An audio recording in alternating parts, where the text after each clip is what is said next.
Jacob Miller had always felt like an outsider at Westfield High, a school known for its prestigious reputation and elite student body. Most of his classmates came from families of doctors, lawyers, and business executives, people who wore their wealth as effortlessly as the designer clothes on their backs.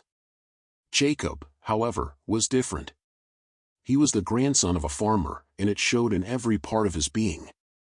His hands, rough and calloused from early morning chores, bore the unmistakable marks of hard labor. His worn boots, still carrying the faint scent of soil, set him apart from the polished shoes and pristine sneakers that filled the hallways. While his classmates spent their mornings scrolling through their phones or eating breakfast prepared by housekeepers, Jacob had already been up for hours tending to animals, repairing fences, and working the land alongside his grandfather. Despite his quiet nature, Jacob had long learned that being different made him an easy target. He wasn't unintelligent, far from it, but his exhaustion from balancing school and farm work often made it hard to keep up with his studies.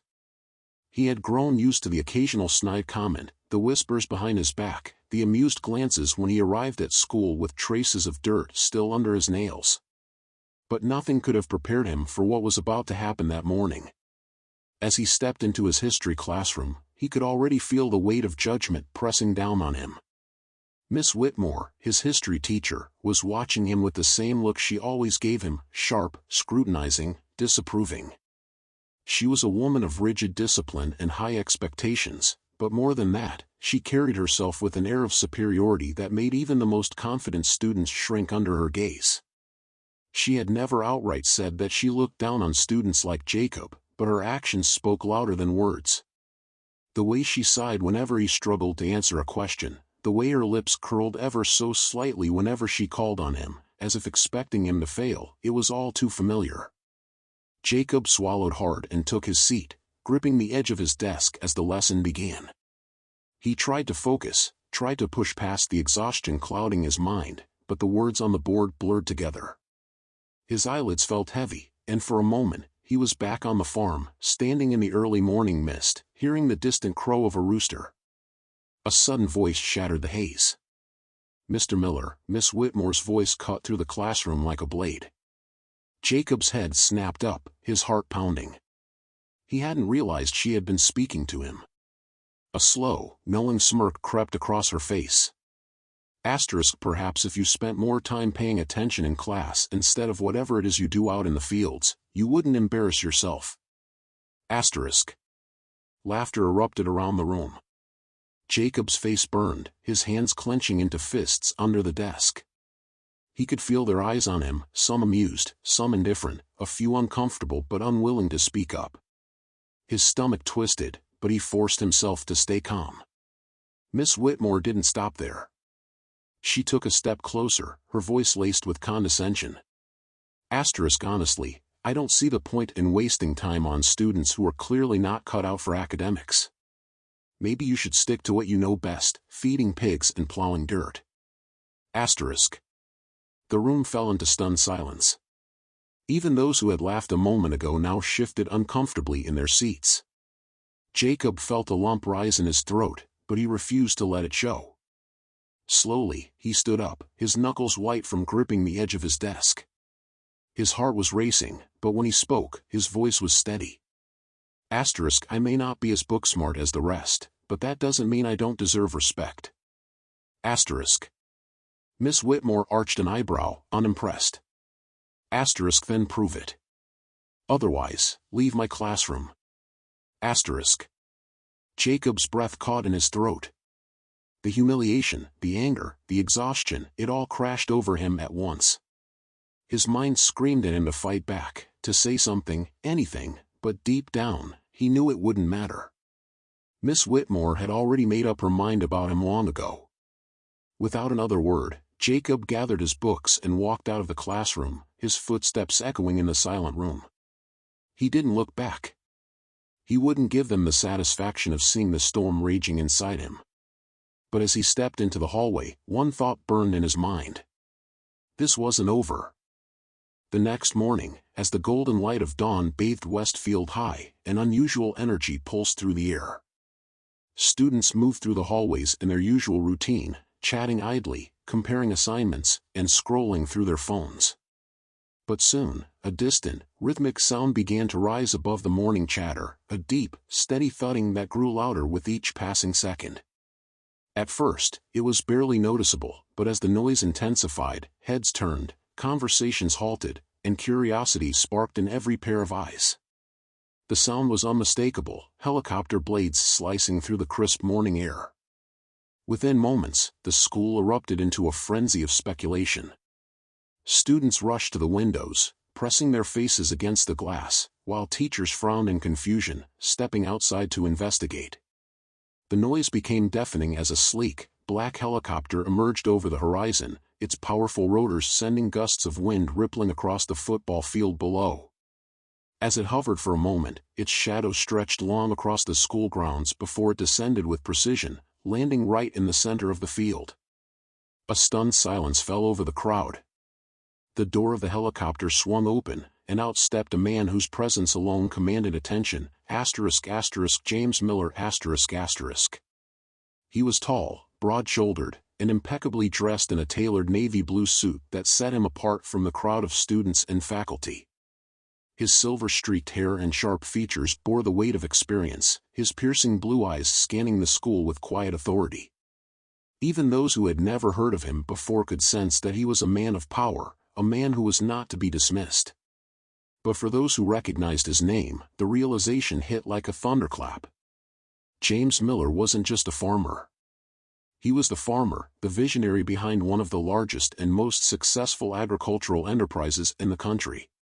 He had transformed his family's modest farmland into an empire, revolutionizing sustainable farming and supplying organic produce to top restaurants and major grocery chains across America.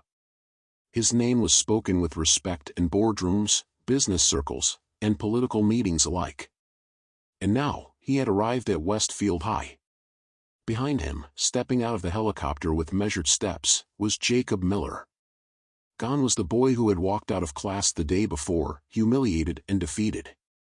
Today, Jacob stood taller, his posture straighter, his expression unreadable. Though he had said little to his grandfather about what had happened, James had understood everything with a single look at his grandson's face the night before. And James Miller was not the kind of man to let such things go unanswered. The students, once filled with mocking laughter at Jacob's expense, now stood frozen, their eyes darting between him and his grandfather. Whispers rippled through the crowd, some filled with awe, others with guilt. Even the teachers seemed at a loss for words. But the one most visibly affected was Miss Whitmore. She had been standing near the school entrance, watching the spectacle unfold, and now found herself trapped under the weight of James Miller's gaze as he approached. The once imposing history teacher, who prided herself on her authority, suddenly felt an unfamiliar sensation creeping up her spine, intimidation. She straightened her posture, attempting to regain control of the moment, but the slight tremor in her hands betrayed her unease. James Miller stopped a few feet away from her, his expression unreadable, his gaze unwavering. Then, in a voice that was calm yet carried undeniable weight, he spoke. I understand there was an issue with my grandson in your class yesterday. The hallway was so silent that even the distant hum of the helicopter's engine seemed loud. Miss Whitmore blinked rapidly, her throat tightening. Mr. Miller, I assure you, I treat all my students equally. James Miller raised a hand, a slow, deliberate gesture that silenced her instantly. His expression didn't change, but his eyes held a sharpness that cut through any pretense. Is that so? James Miller's voice was calm, but there was an unmistakable weight to his words. Is that so? He asked, his tone still composed but cutting through the tension in the air like a blade. He reached into his coat pocket, pulling out a check, its edges crisp, the paper gleaming in the light. For a brief moment, he held it up, letting Miss Whitmore and the others see it before quickly tucking it back into his pocket. His next words hit like a thunderclap. This school receives significant funding from the Miller Foundation. I built the very science lab you take pride in. I sponsor the history program you oversee. And yet, you saw fit to humiliate my grandson because of his background. As the words sank in, the atmosphere in the hallway seemed to grow thicker, more oppressive. Miss Whitmore's face drained of color, and the confident, self-assured woman who had stood before the class with such an air of authority the day before now looked small and vulnerable. Her lips parted, but no words escaped. She was trapped, not by force, but by the crushing weight of her own actions, now exposed to someone who had the power to hold her accountable. Jacob, who had been standing in silence by his grandfather's side, felt the sting of humiliation from the day before, but something else filled him now, something far stronger than the helplessness he had felt when he walked out of the classroom. He felt a quiet strength rising inside him. The boy who had been mocked and belittled, the one who had been made to feel small because of his humble background, now stood shoulder to shoulder with the man who had built an empire from the very soil that others had looked down upon. Jacob had always carried the weight of his family's history and hard work, but now, standing beside his grandfather, he felt a deeper sense of pride than ever before. James Miller continued, his voice low and unwavering. I raised Jacob to understand that hard work is honorable. It's something he's shown every day on the farm, something he's learned through his own hands, his own sweat. Maybe you should educate yourself on that instead of looking down on people who put food on your table. Jacob's gaze remained fixed ahead, but he could feel the eyes of the students and teachers around him, the whispers that had once been laced with mockery now giving way to something else, something like respect, even if it was only for the moment. He could feel the heat of their stares, but there was no shame in him now. Not anymore. The silence that followed felt endless. The hallway was so still, the hum of the helicopter outside a distant echo, barely audible beneath the weight of the confrontation. The students who had gathered, their faces pressed to windows or peering through doorways, held their breath, caught in the moment as they waited for Miss Whitmore's response. The tension in the air was thick enough to cut with a knife. Finally, Jacob stepped forward. His movements were deliberate, controlled, each step purposeful. His heart raced in his chest, but his expression was calm, his face set with a quiet determination. This was the moment he had dreamed of, the moment he would speak up for himself, not out of anger or frustration, but out of the dignity he had worked so hard to maintain. I don't need special treatment, he said, his voice steady and clear, rising above the silence. His eyes met Miss Whitmore's, and for the first time, she couldn't look away. I just want to be treated with respect, the same as anyone else. It wasn't just his words that carried weight, it was the quiet strength behind them. Jacob wasn't asking for pity or charity. He wasn't demanding anyone to recognize his grandfather's name or influence. He was simply asking for the respect that he knew, deep down, that he deserved. Miss Whitmore swallowed hard. Her shoulders slumped slightly, her usual sternness cracking beneath the weight of Jacob's words. She had made a mistake, one she couldn't undo, and now she had to face the consequences. With a slow, almost reluctant sigh, she finally nodded. I understand, she said quietly, her voice faltering as she looked at Jacob. I apologize. The words seemed to hang in the air, a final admission of her wrongs. For a brief moment, Jacob wondered if she truly understood, if she would change her ways, or if this apology was simply to save face. But in that instant, it didn't matter. What mattered was that she had acknowledged his worth. James Miller's eyes softened as he looked at his grandson. He could see the quiet strength in Jacob's eyes, the maturity that had been forced upon him by the trials he had faced. Good, James said, his voice warm now, but still carrying the same firm tone.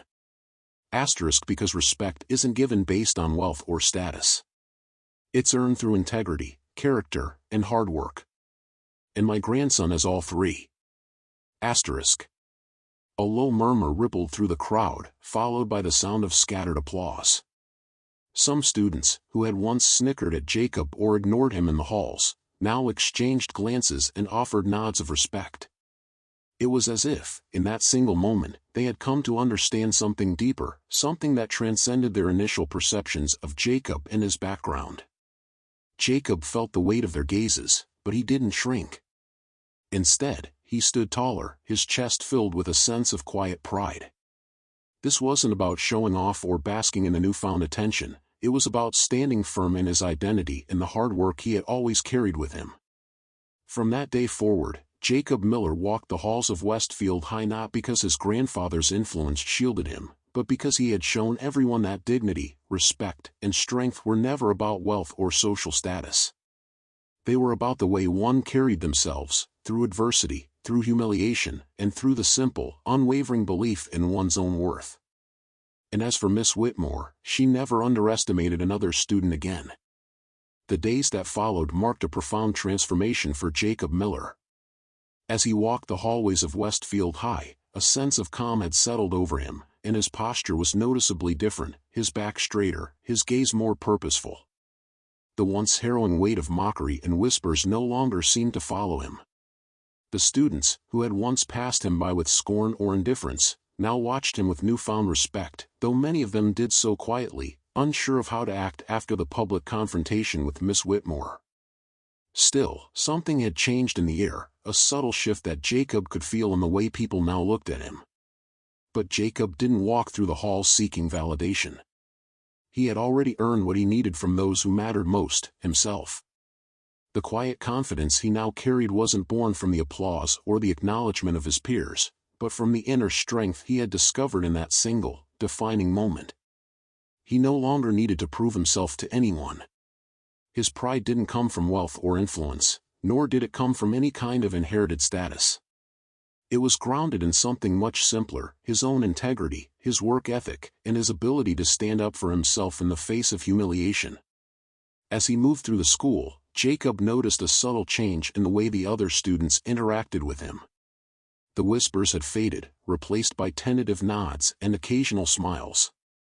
Some of the students, those who had once sneered or laughed at him, now looked at him with a kind of quiet admiration. There was a new understanding in their eyes, something unspoken but evident. They had witnessed the depth of his character, and in that moment, they realized that the worth of a person couldn't be measured by the social circles they moved in or the family they came from.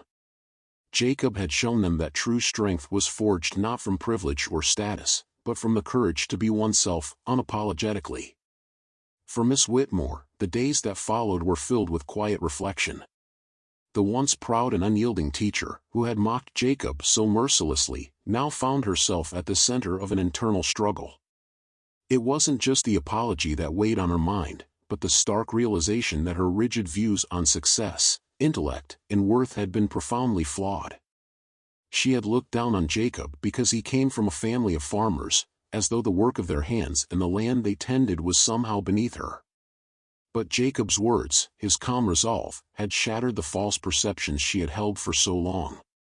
At times, Miss Whitmore would stand in the middle of her classroom, staring out the window, contemplating the impact of her actions. She began to notice things she had never paid attention to before, the quiet strength in the students who had once gone unnoticed, the dignity in those who had been dismissed as lesser because of their backgrounds. It was a humbling realization, and one that slowly started to reshape her approach to teaching. While she continued to hold high expectations, she began to recognize that every student, regardless of their family, their social standing, or their academic prowess, deserved to be treated with respect and understanding. She started to see beyond the grades and the performance in the classroom and began valuing the personal stories, the lived experiences, and the unique contributions of each student. For Jacob, the transformation wasn't immediate or dramatic. It wasn't about the applause or even the apology that had come from Miss Whitmore. It was the quiet knowledge that he had shown everyone, including himself, that respect was something that had to be earned through character, not by external markers of wealth or status. He had never asked for special treatment, and he didn't need it. The moment he stood before Miss Whitmore, the moment he spoke his truth, he had reclaimed his dignity, not from his grandfather's wealth, but from his own resilience. Jacob carried this new understanding with him as he walked through life. The respect he had gained was far more valuable than anything his grandfather's empire could provide. It wasn't fleeting or shallow, it was earned.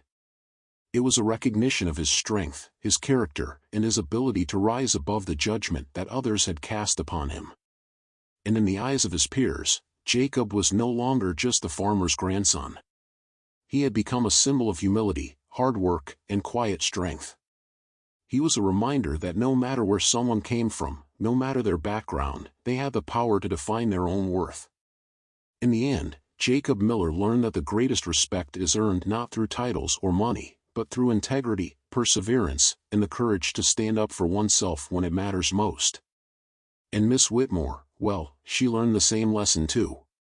She had seen firsthand that dignity was not something to be taken for granted or given based on external factors, but something that was earned by the way a person carried themselves in the world, regardless of their background. From that day on, she never underestimated another student again. From that day onward, Jacob's life at Westfield High was never the same. He could still feel the weight of the looks he used to get, those mocking, dismissive glances, the whispers that had followed him through every hallway. But now, instead of shrinking in response to them, he walked with a quiet confidence.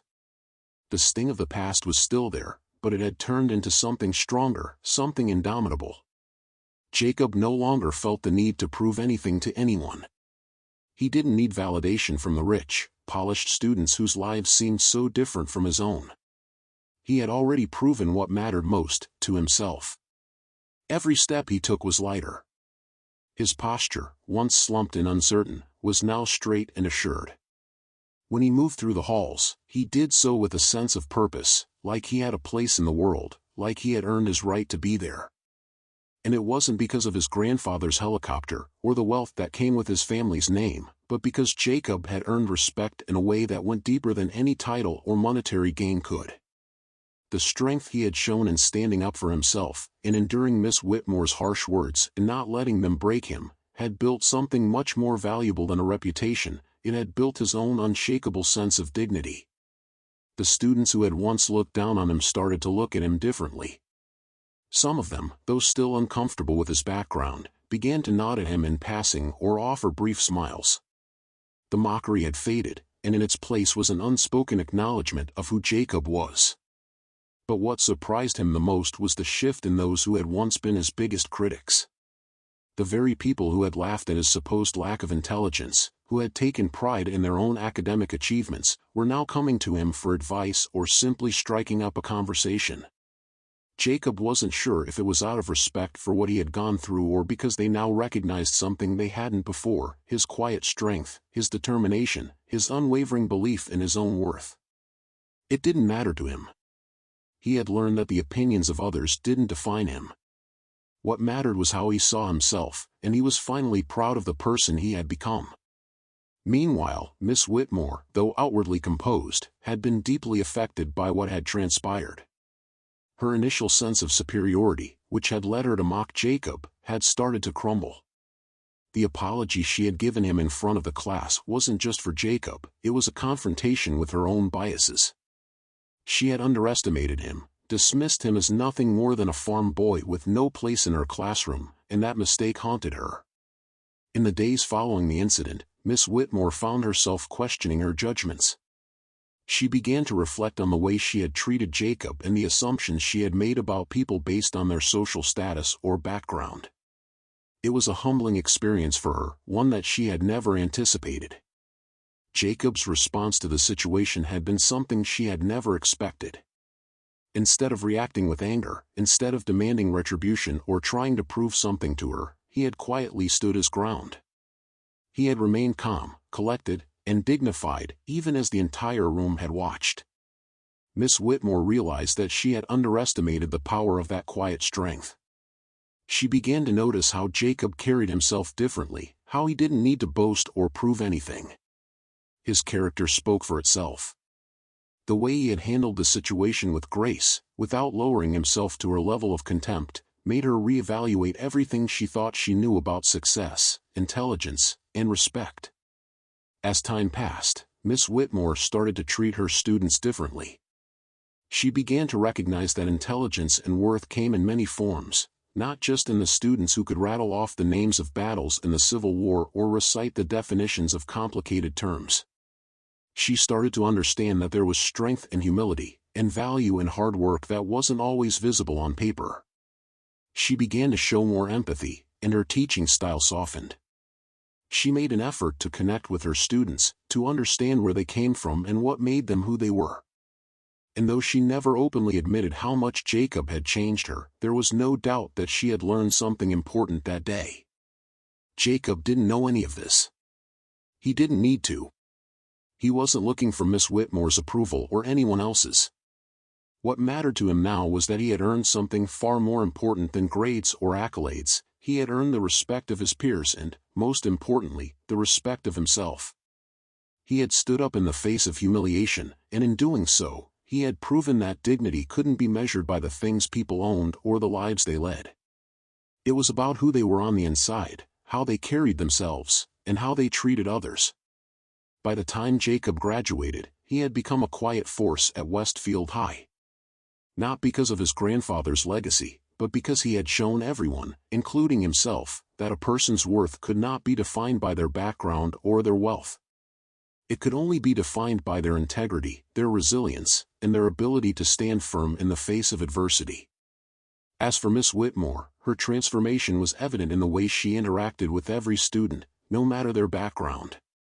She had learned, through Jacob's example, that respect had to be earned, and it was earned through kindness, understanding, and the willingness to see people for who they truly were, not just the circumstances of their lives. And Jacob? He never let the incident define him. He didn't need to be the farmer's grandson, he had become something more. He had become a symbol of quiet strength, of the power of humility, and of the unshakable belief that no one, no matter their background, was ever less than anyone else.